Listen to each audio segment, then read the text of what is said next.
Good evening, everyone, and welcome to this rendition of Speak Your Mind with Larry Cox. And it's great to have all of you joining me this evening for this show. Let me start off by welcoming you, the guest of the show, Mary Boysworth. Thanks for joining us. Luca Russo, thanks for joining us. Charlotte Gellert, great to have you here. Clayton Orwick, great to have you. Marie Withers, great for you to be here. Danielle Munoz, great to see you on the show tonight. I want to just thank all of you for joining me this evening. And first, and I want to also thank all of you that reached out um, this week with prayers and concerns with my wife Beth and her heart procedure she had this week. Corliss Turner joining the show. Thank you. Sand Sky joining us out. Thank you. Yes, for you that, just an update. Beth had a valve replacement, a heart valve replacement done this week, and we were up at Piedmont, up in on Peachtree Street at the heart valve clinic up there, and they did a fantastic job. She had to stay a couple extra days, had a few little minor complications set in, and they were able to handle all that. She's home right now. She's actually in our living room as I'm on the show right now, watching the Oscars with Tucker Cox, Molly Cox, and Coco Brown Cox. So she's in there doing her deal, and George Kelly just entered the show, and I want to especially thank George. George actually went that extra mile and brought Beth and I over some dinner this evening. So thank you, George, for that consideration and doing that for us. We appreciate that from the bottom of our hearts. And again, we want to thank each and every one of you for what you've done. And I just want to let you guys know. I mean, if you know the technology and the science that they have now with these procedures and the things that they can do with the heart valve, it's just absolutely just amazing with what they do. Our thanks go out to that team, those surgeons this week, and all the doctors, and actually, Georgia Tech. She went and had this scan done a few weeks ago, and they sent this model to Georgia Tech, and they ran with AI a simulation of her heart and the valve, and there's like three different types of valves that they can use, and they did a simulation with each different type to determine which one would work better in her with her heart, with the spacing with her arteries and all that. And it was just amazing what they can do now with technology and to extend your life and make quality of life better. So again, thank you for everyone here that reached out, and prayers and just well wishing. Uh, we really appreciate. So let's get on to good old Rockdale County and speak your mind. So I want to talk about a few things tonight, but again, I would love for this show, like I like all of our shows, to be interactive. So I also want to talk about things that you want to talk about. So, but I am going to start the show out tonight by discussing the 581 vote that was had at the Board of Education, and as we all know, 581 is now the law of the land in Rockdale County. Your Board of Education, your Board of Commission, and your city all have uh, left 581B. It will now be the law of the land, and moving forward, you will reap the benefits of the floating homestead exemption. So, I'd like some of your comments on that. How you feel? Now, there were some people in the community who wanted the Board of Education to opt out because they felt that that it was not the right thing for education. Four of the seven school board members felt that it was.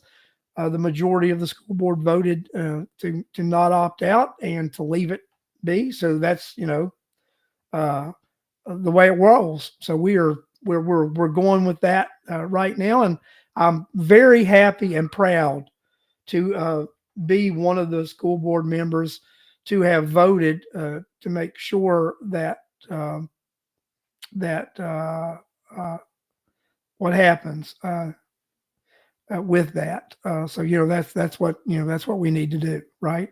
So, but those property tap values are not going to go up as much as they would, and and any increases that do occur uh, moving forward are going to be less than they would have been with 581 not being in play. So that's the way that rolls.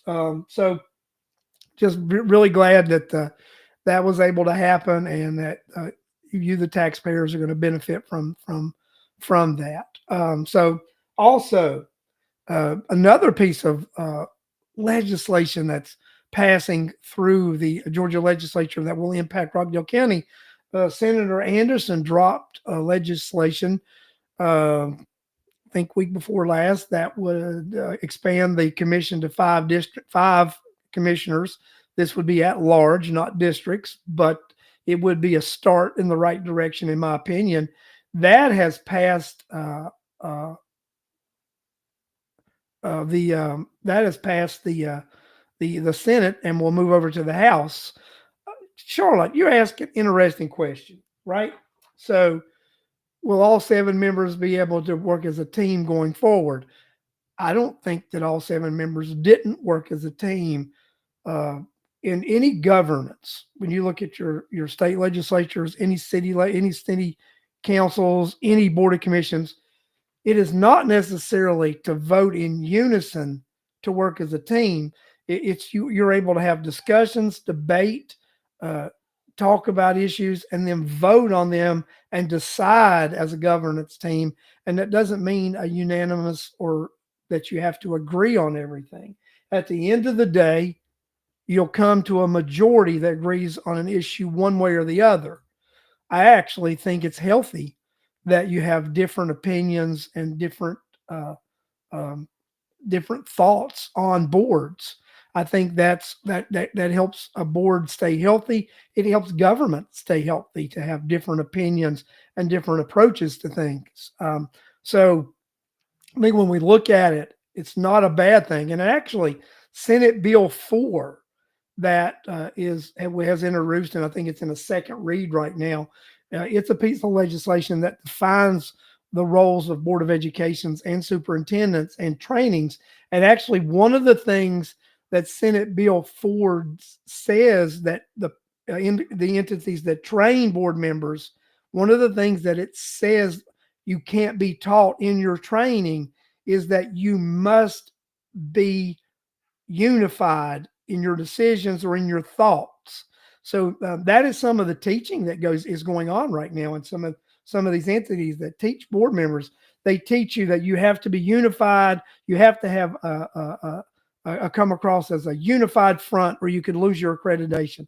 That's just not true. And in my opinion, it's unhealthy for board members to pretend they get along to that not get along, but agree on things, right? So I don't consider myself not getting along with any member that's on the board.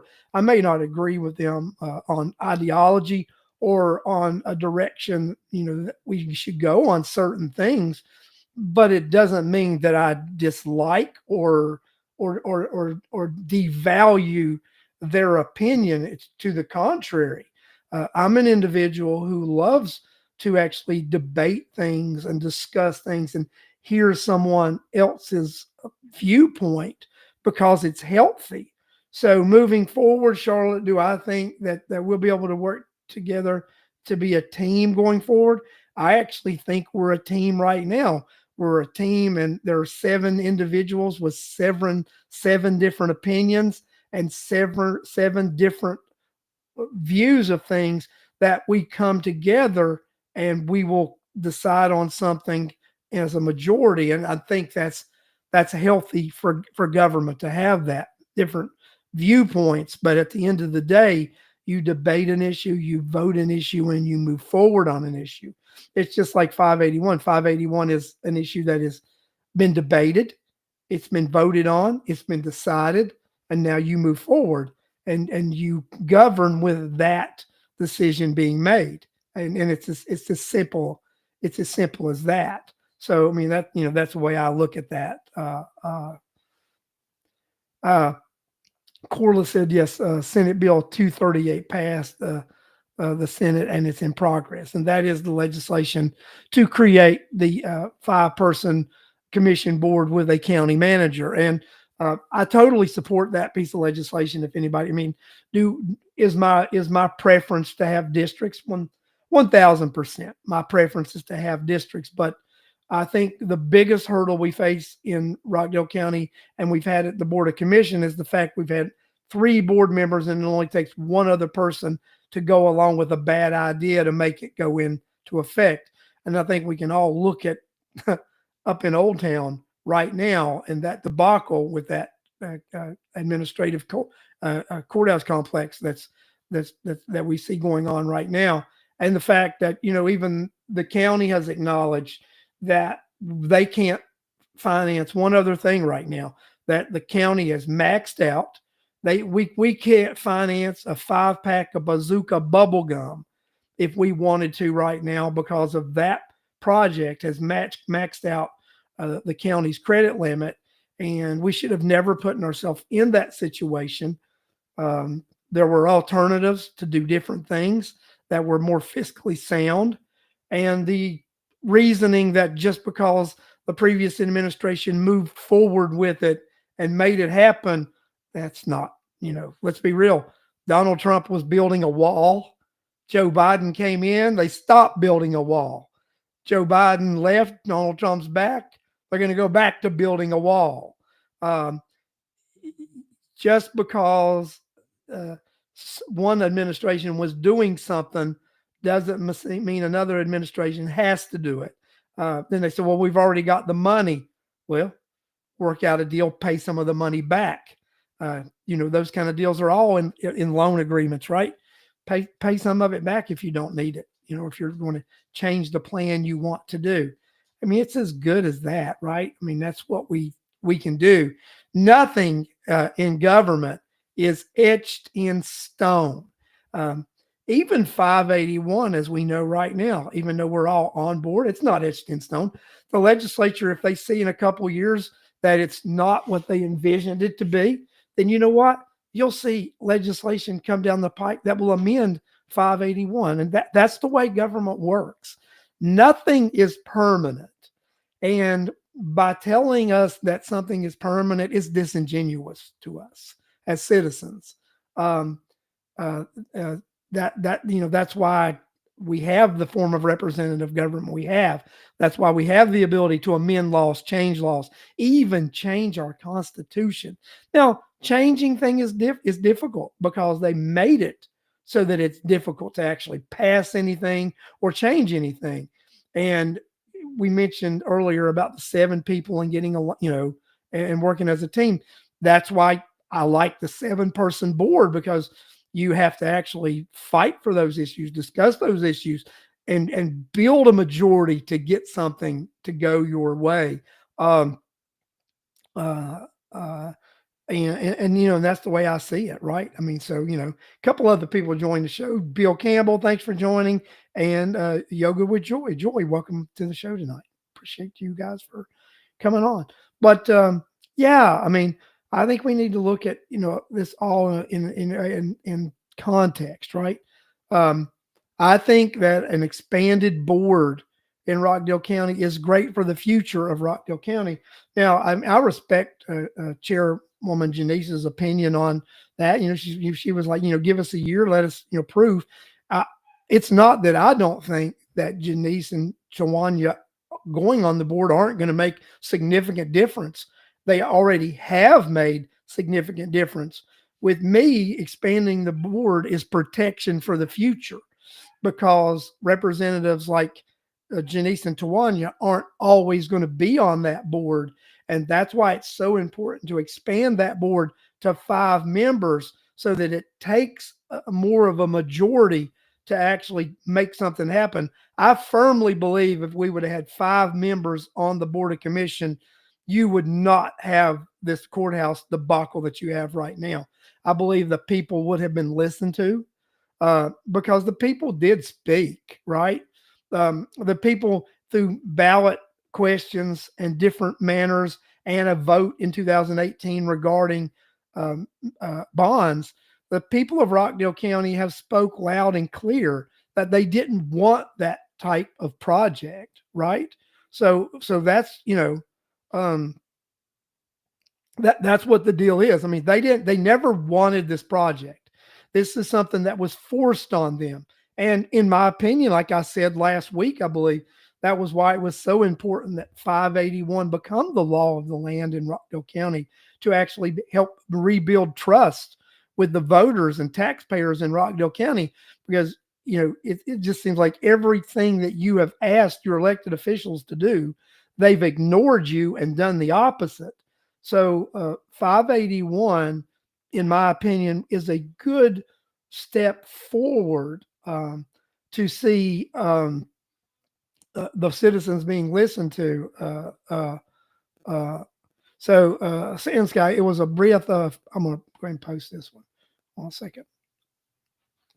It was a breath of fresh air to attend the last BOC meeting. I was impressed with the 2 new members. Yeah, I mean, they're actually having an open debate, discussing issues.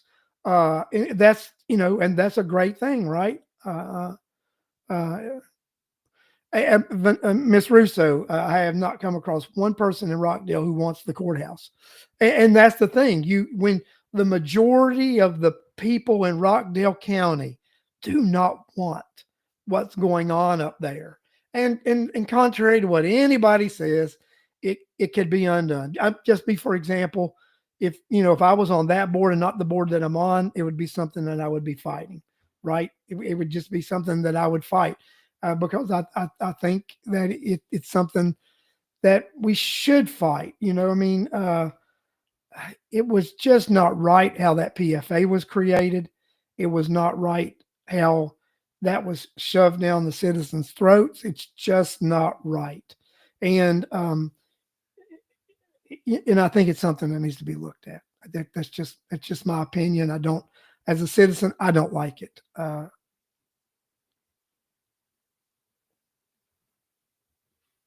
Statewide, Clayton. You're seeing a lot of BOEs opt out. You're seeing a lot of cities and counties staying in 581, and you're having a lot of BOEs opting out, and it's because of this propaganda, false narrative that's being sold out there to BOEs. So that's what you've got going on, right? Rockdale County is a rarity to where you have 100% of the entities that can opt out to all stay in. So in Rockdale County is unique. We will be the only metro county that is 100% opted into 581. And like I have said publicly, I think it puts us in a unique position. It puts us in a very unique position moving forward in the metro county area to be a county that can actually promote itself as a county that has a stable property tax process moving forward, and I think it's going to help us attract younger families and homeowners to our area, because with that they'll be able to budget and plan ahead, because they'll know what their property values are going to look like moving forward, and it will create a stable tax environment. That's my opinion regarding that. That's what I think it'll do, and I think it will help promote growth, because we've built all these townhomes, and these homes have come up, and you can go look. They're not, the occupancy is low. That's reality. I mean, people can say what they want, but your eyes don't lie. I mean, you can go look at the occupancy yourself for these units, and you can tell they're sparsely occupied. I think 581 being enacted, or being opted in by the entities in this county, is going to help in the long run the putting people in those units. That's what I believe.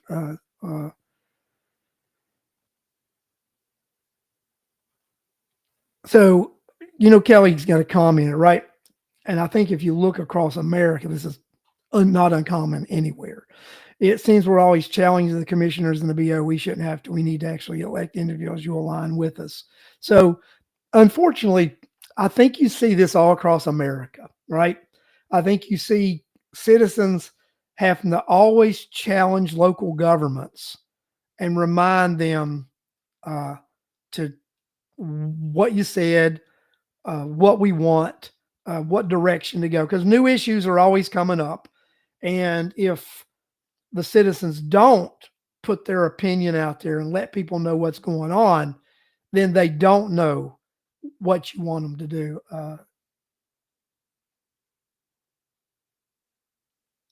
And that's what we need to look at, right? So we need to look at that.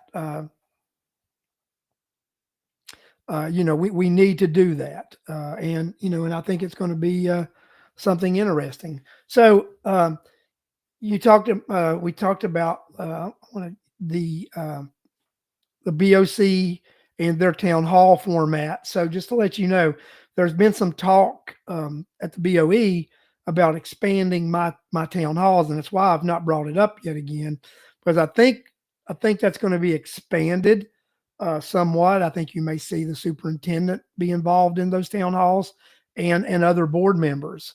So look for the BOE to actually to embrace the town halls that I've started, and look for that to be something that we'll be doing as a governance team moving forward. So I'll keep you guys updated on that as we make some more decisions about how that's going to look moving forward. But that's why I've not moved on that yet, because I think that we're in agreement that that needs to be something that we do as a team.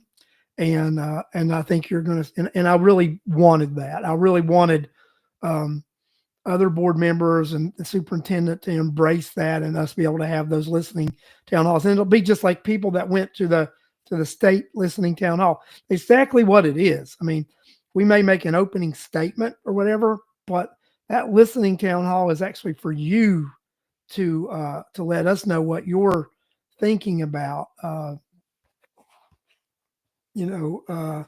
About what's going on, right? So I mean, that's what I think, and I think it's going to be, and I think that that's what we need to do.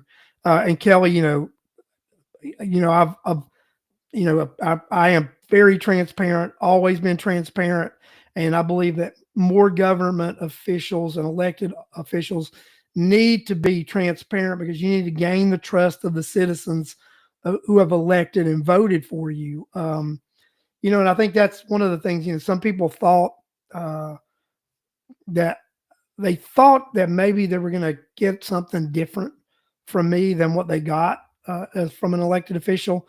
I mean, I'm a First Amendment guy. I believe in listening to the people.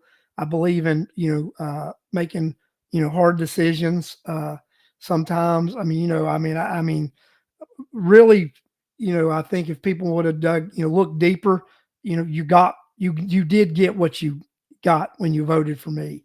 And I think sometimes, because I have let you see who I am and exposed myself and let myself be vulnerable, I think you have a better understanding of who I am. I think a lot of people who run for office, especially on the local level, you get to see a persona of them, an image of them, but you don't get to know the real them or the real person. And I think through this show and through just my being out in the community and transparent, I think the community has got to really see who Larry Cox is and what he's about. And I think a lot of elected officials, particularly local officials, you don't know who they are.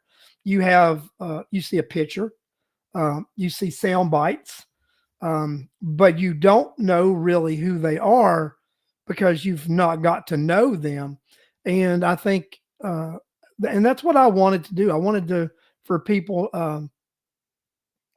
to know who they are. Only see a campaign persona, right? Charlotte, I think that's exactly right. you get to only see a campaign persona, right?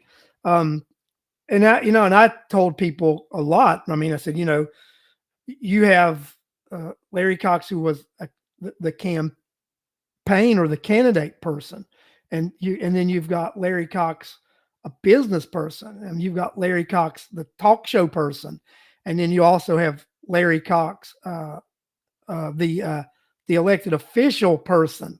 So, and that's and that's what it is, right? So, and that's what I think we've got to realize. It's you want to see that whole person, and sometimes you don't get to see that whole person, right? You only get to see the persona that they've manifested for themselves, for you to like them, to vote for them. And then when you get to see them in action, then a lot of times you don't like what you're seeing, and then it's difficult for you to turn that vote around and vote for somebody else, because then you don't trust the persona of people that are running against those individuals. And it's, well, I know what I got here, I'll just keep what I got. Do you think maybe that's why that you kept the former chairman and the former post one commissioner? Is that maybe why they stayed around as long as they did? Is because it was like, well, we know what we got with them, and let's just, because the other is unknown, we thought we had this with them, and it turned out not to be, and you just didn't want to take another chance. I hear that all the time, really. I hear people say, well, I know what I got with them, and I'm really afraid to change, but I know what they're going to do. I might not like it, but I know what they're going to do. Um, and that's interesting. Uh, Up Corliss has got a comment. I want to go ahead and read that one. You have to be able to trust the elected officials and take them for their word. It won't always go your way, but trusting the elected officials make you know they're doing the right thing. So, that's I agree with that, right? And I think people just get, election personality fatigue. And so that happens, right?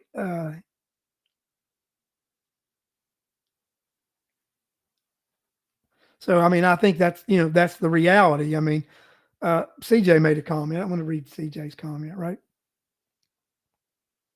All I got to say is Doreen better step up. She got it handed to her at the last meeting. Uh, yeah, I mean, she's used to things working the way they worked under the last regime, and she's got a little bit of a learning curve. But she's up for reelection in 2 years. Well, not really 2 years. It's next year. I mean, she's up for reelection in 26, so we'll see what happens there. If she decides to run again, or if we have a, a new batch of candidates to challenge for that post two seat. And then, we'll see what happens with all that. I mean, because that could be interesting, right? And especially with the Senate Bill 238 and everything, we'll see what happens with that, right? And, that piece of legislation. And I think those seats wouldn't change until 27 to add the other seats. And then, I've talked to members of the legislature, and they've said they intend to actually go back when this one passes, and if it gets on the ballot and you pass it, they intend to go back and amend the legislation to make it districts. So by the time it all rolls around by 2028, and we, elect more, then by the time 2028 rolls around, it will probably end up being 5 commissioners by district, to be real with you. So, that's what we all want. And it's just going to take a process to get there. And sometimes you've got to do in steps. You got to do this and that before you do the other. I mean, you change elected officials, and then other positions change because you have changed elected officials. Um, and that's what it is, right? I mean, so just look at just look at the changes that are being made on the Board of Commission and the Board of Education now.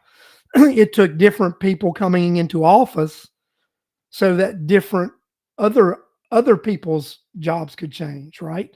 Tom Harrison arriving late, but you arrived, Tom. So that means that you arrived at just the right time for you. So and that's what that's what it is. So but no, we're good. We're good. I think that voter education. I want to put that comment up, right? So I think that's one of the things that helped make the turn in Rockdale County. You had the Rockdale voter. You had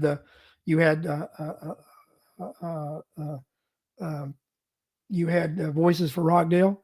You had the D.H. Horton group.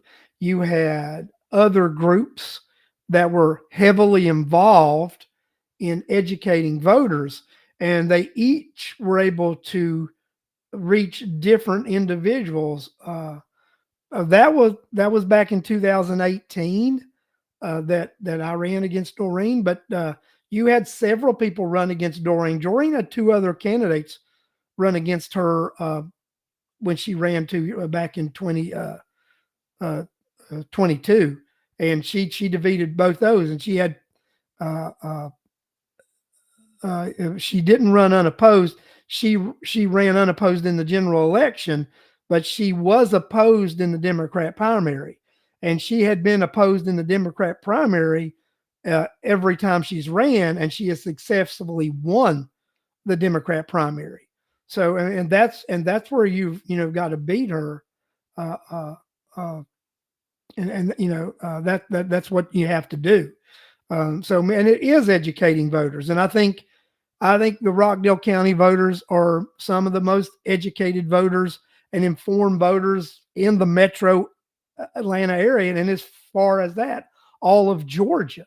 And that's why you had some of the seats turned. And it's because of the information that the Rockdale County electorate received by these different volunteer organizations and nonpartisan organizations. And I don't see that any different moving forward, right? Because these groups are still watching what's going on right now, and that's what it is. So Tom, the way the legislation's written, it won't have a second question; it'll only have the one question. But I think you can do a ballot question next time. And then, from my understanding, talking to the local delegation, that they intend, if this passes, they intend to next session introduce legislation to amend the legislation to make it districts instead of at large, because this doesn't start going into effect until 27, and then you have the other elections in 28. So I think between now and then, if you get the 5 at large, then they have a session that they can actually amend it and make it at districts. I mean, I think when Newton County did some changing with their type of government, and Henry County, they tweaked on both of their types a couple of different times until they got it to where they want it, where they are right now. And I think there'll be no different with Rockdale County. I think the step moving forward first is to expand that commission board so that we don't have any of these two people decisions that are wrong decisions, like this courthouse administrative building nonsense that we've got going on right now, which is, in my opinion, the worst mistake that has ever been made in Rockdale County. And that's just my opinion. It's something that we shouldn't be continuing. It can be undone. It would just take it would take some very brave people to do it. And that's just my opinion regarding that. But I think moving forward, if the only way to move forward initially is to do the 5 at large, then I think that's the decision. That's what we do, and then we move forward after that, amend the legislation and make it 5, and change those at large to districts, and that's easily done through the legislative process, through local legislation. So they're all getting it straight. Voices for Rockdale, and just remember, and then it's up to you, the voters, to cast those votes and make sure that your voice is heard at the ballot box. And also, that's interesting. And then, Corliss, the splitting the planning commission, right? So this is what I believe about that. I believe this is definitely politically motivated. I think you see the county going to go a little bit different direction on housing and building and stuff. They're going to be a little tighter on it. And I think that the city wants to stay loosey goosey, still do things the same way. And I think, you've got some city elections coming up. If you don't like what's going on in the city, then, we need more than 1,000 people to come out and vote in those city elections. And if you don't, and if you want true change, you need some change candidates to run for those offices, say what you'll do different. And then we need to promote those, because let me tell you, how the city of Conyers goes is how Rockdale County goes. And that's just the reality, because the city of Conyers is the heart of economic development of Rockdale County, because that's where the majority of our infrastructure is. So how the city of Conyers goes is how Rockdale County goes. And it is very important that the city and the county and the Board of Education are all in tune and working in sync. That's what I believe, right? So I firmly believe that, and that's what we need to do.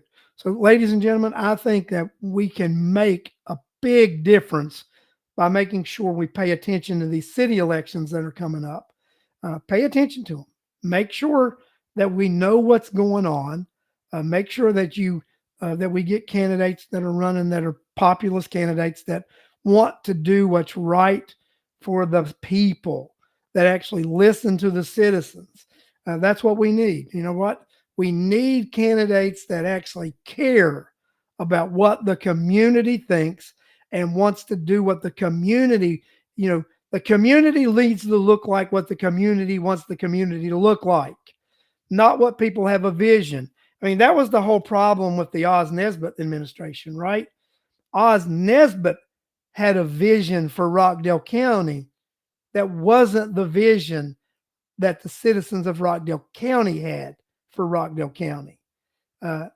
That's right, correct? The vision that Oz Nesbitt had for Rockdale County wasn't the vision the citizens had for Rockdale County.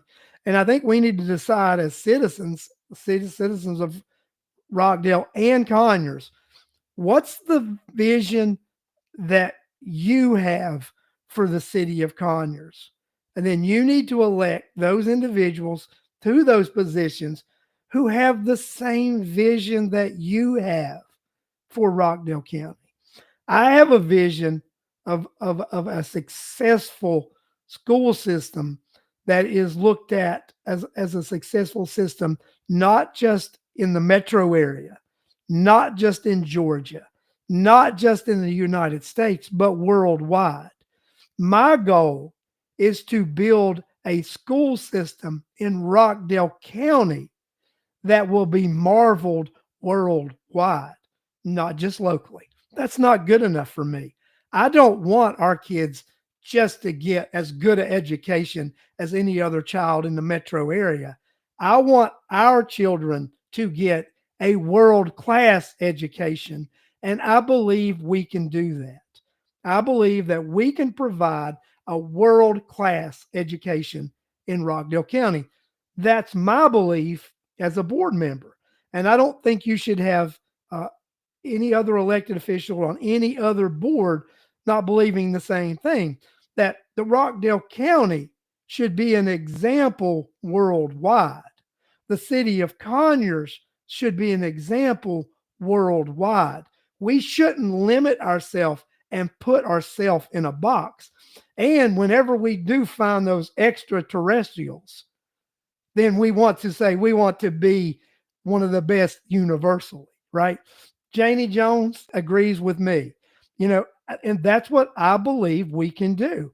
I believe that Rockdale County has the potential to be a leader worldwide, not just in the metro area, not just in Georgia, not just the United States.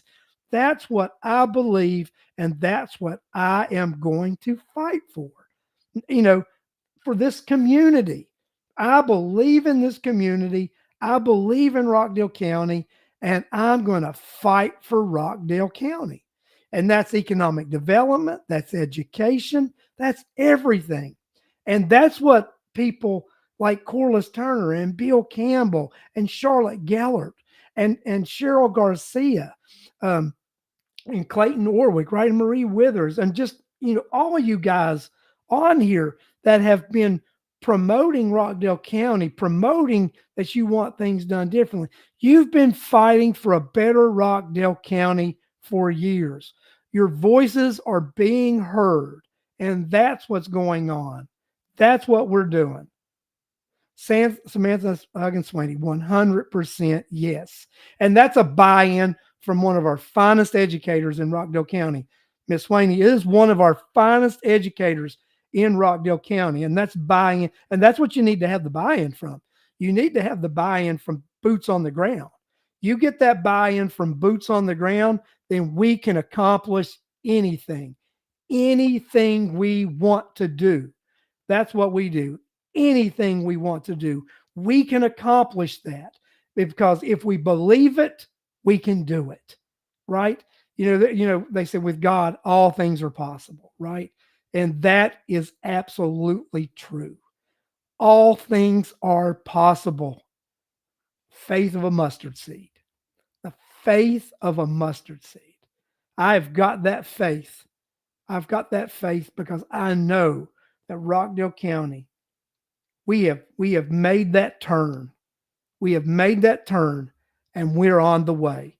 And now we just need everybody else to get on that train with us, make that turn with us, and let's move together for the future that I know we can have here in Rockdale County to be internationally successful.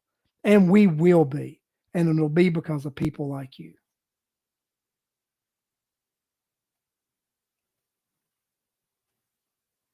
So, Charlotte Corliss has got a thing on here.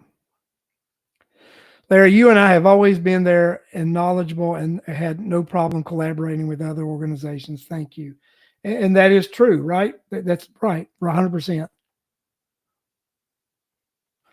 I want to read what Samantha says here. Yes, there is a special calling on this community. He has something for us. So much greatness, so much more, so much greatness is here, and that's the Lord. And I agree with you 1,000%, Samantha. There is a special calling on this community, and this community is going to shine, and we are going to show the world what Rockdale County is, because we've got special people that live here, and we're going to do it.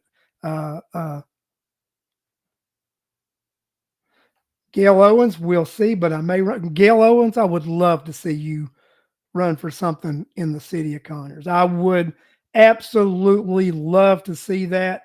And I would help you 100%. Yeah, you would be a fantastic person to run for something in the city of Conyers, and I would be right there and stand with you and help you 1,000%. I would love to. That's the kind of people we need to see get involved, right? Is folks like Gail Owens, 100%.